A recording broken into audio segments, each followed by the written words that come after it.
भारत को आंख दिखाने वाले अमेरिका के राष्ट्रपति डोनाल्ड ट्रंप लगातार फजीहत का सामना कर रहे हैं और उनकी वजह से देश में राहुल गांधी भी ट्रोल हो रहे हैं, क्योंकि ट्रंप जो कहते हैं राहुल गांधी मान भी लेते हैं। ट्रंप ने कहा कि भारत एक मरी हुई अर्थव्यवस्था है, तो राहुल गांधी तुरंत मान भी गए।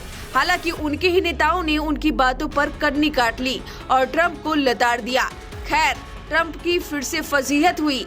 दुनिया में दबदबा बनाने के लिए टैरिफ लगाने वाले ट्रंप ने भारत पर 25% टैरिफ लगाने के लिए कह दिया, जिसके बाद राहुल गांधी फिर उछल पड़े।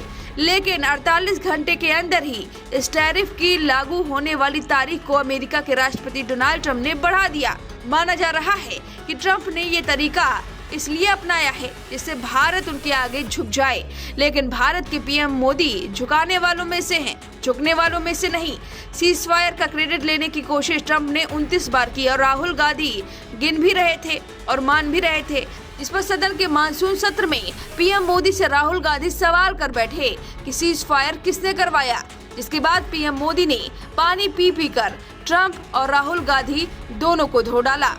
जरा सुनिए उन्होंने सीज फायर का क्या जवाब दिया, फिर आगे बताते हैं कि डोनाल्ड ट्रंप की फजीहत पाकिस्तान में कैसे हुई है।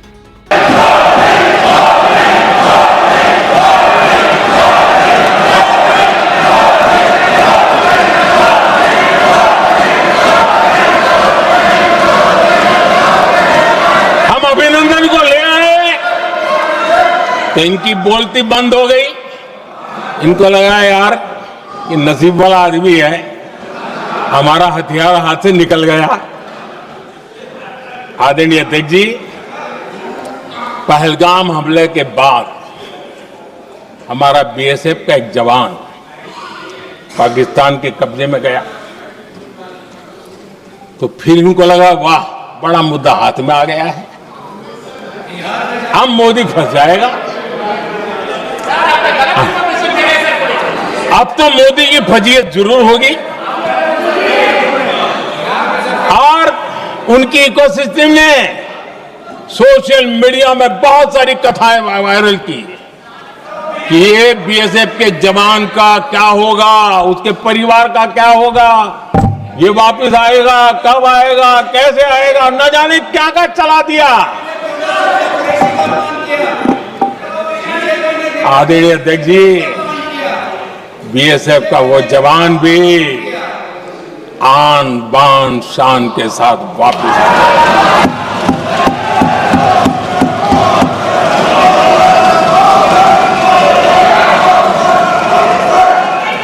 आतंकवादी रो रहे हैं, आतंकवादियों के आका रो रहे हैं और उनको रोते देखकर यहां भी कुछ लोग रो रहे हैं।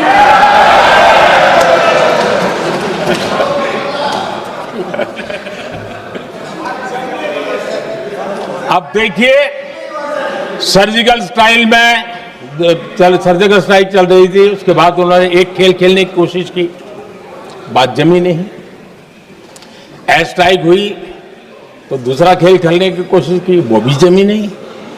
जब ये ऑपरेशन सिंदूर हुआ तो उन्होंने नया पैंतरा शुरू किया।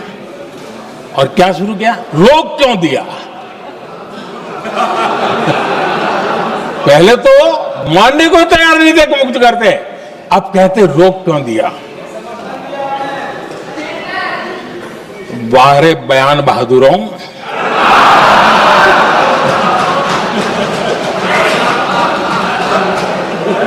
आपको विरोध का कोई न कोई बहाना चाहिए। लेकिन राहुल गांधी को अपने देश के लोगों पर भरोसा नहीं। अगर कोई भारत को अपशब्द कह दे तो वो मान जाते हैं, ऐसा पीएम मोदी ने सदन में कहा था। जरा सुनिए। भारत ने आतंकवाद पर सर्जिकल स्ट्राइक किया, भारत ने एयर स्ट्राइक किया। इनको भारत की सेना पर भरोसा नहीं था, उनको दुश्मन के दावों पर भरोसा था। ये इनकी प्रवृत्ति थी। अध्यक्ष महोदय, आज दुनिया में कोई भी भारत के लिए अपशब्द बोलता है तो इन्हें उस पर तुरंत विश्वास हो जाता है, तुरंत उसको कैच कर लेते हैं। ऐसा मैग्नेटिक पावर है। खैर, अब डोनाल्ड ट्रंप की बात कर लेते हैं। टैरिफ पर भारत के वार्ताकार अमेरिका से समझौता करने की कोशिश कर रहे हैं। साथ ही ईयू और अन्य देशों से भी बातचीत कर रहे हैं, जिसे अमेरिका अगर नहीं मानता है तो भारत के पास कोई विकल्प हो। वहीं भारत के इसी अंदाज से ट्रंप चिढ़े हुए हैं और भारत को आंख दिखाने के लिए पाकिस्तान का साथ देने लगे हैं। लेकिन उनकी वहाँ भी फजीहत हो गई। जी, अमेरिका ने पाकिस्तान के साथ तेल को लेकर डील की थी। पाकिस्तान का कहना है कि बलूचिस्तान में तेल और अन्य खनिजों का भंडार है। वहीं इस बीच बलोच नेता मीर यार बलोच ने अमेरिकी राष्ट्रपति डोनाल्ड ट्रंप को एक ओपन लेटर लिखा है, जिसमें उन्होंने कहा कि बलूचिस्तान बिकाऊ नहीं है। मीर यार बलोच ने कहा कि इस क्षेत्र के विशाल तेल और खनिज भंडारों को लेकर ट्रंप को पूरी तरह से गुमराह किया गया है। जनरल आसिम मुनीर ने आपको भूगोल के बारे में गलत जानकारी दी है। उन्होंने आगे लिखा कि यह इलाका पाकिस्तान के पंजाब प्रांत का हिस्सा नहीं बल्कि बलूचिस्तान गणराज्य का है, जो ऐतिहासिक रूप से संप्रभु राष्ट्र रहा है।